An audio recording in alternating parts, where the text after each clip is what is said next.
My entitled mother demanded that I give my daughter to my sister. I recently gave birth to twin girls. I had kept this a secret from my family to surprise them. A month before I gave birth, my sister's child tragically passed away from SIDS, and my family mourned the loss of the baby. When I gave birth, my whole family visited me, except for my sister and her husband. I understood because they were still grieving. News quickly spread that I had given birth to twins. My sister visited with her in-laws. Her mother-in-law immediately said that God had sent another baby for my sister, claiming one of my twins was a reincarnation of their lost child. I firmly told them that both babies were mine. They held my twins and looked at each other, convinced that one of them was indeed their lost baby. My husband quickly took our babies and kicked them out. Later that day, my mother visited and insisted I should give one of my twins to my sister because she was mourning. I refused, told her they are mine. The next morning, we saw on our Ring camera her mother-in-law was standing in front of our door at 3 a.m. praying. It sent chills down my spine. I threatened them to leave us alone. Every day for 1 week, a dead bird that was gutted is on our porch and a red-colored stained the sides of our home. My husband and I knew right then we have to leave. My husband called the police and said, they cannot do anything as somebody might be just playing with us. The red stain on the wall and our door was an animal's blood. They offered to file for a restraining order once we figured who did it. My husband was eager and knew who it was after we reviewed the footage of our Ring camera. I told him not to since it's my sister's in-laws, and maybe talking to them will sort this out. I don't believe in this kind of arrangement, but I was wrong. After her mother-in-law's visit, I told my sister about her weird behavior, and it did scare us. I'm not sure if she ever said anything, but her mother-in-law kept coming back at exactly 3 a.m., praying. She would stay on the porch standing whispering while her head tilted. My sister then told me that I shouldn't keep my own kids from her, and that she should feel bad because she lost her child. She went on telling me what I would feel if I lost a child. She had been the favorite child, and she gets everything all the time, and it's just one time where things didn't favor her. After my sister terrorized me every day, sending me thousands of messages and emails. One morning, we found a dead bird on our porch, gutted as if someone had intentionally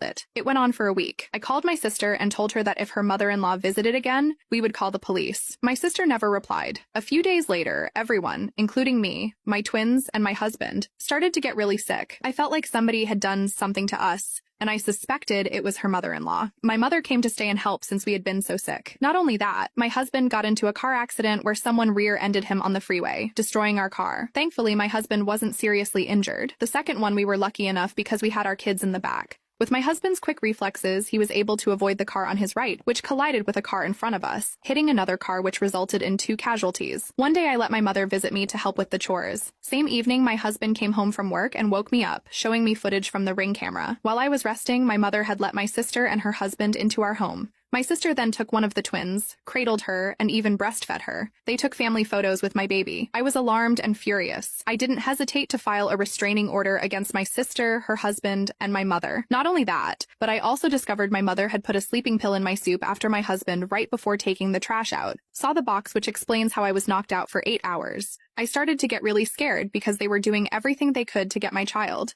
My husband decided we needed to leave our home and move somewhere else. We didn't stay for long and moved out, placing our things in storage temporarily and living in a hotel, which felt more secure. My husband found a home 45 minutes away from everyone.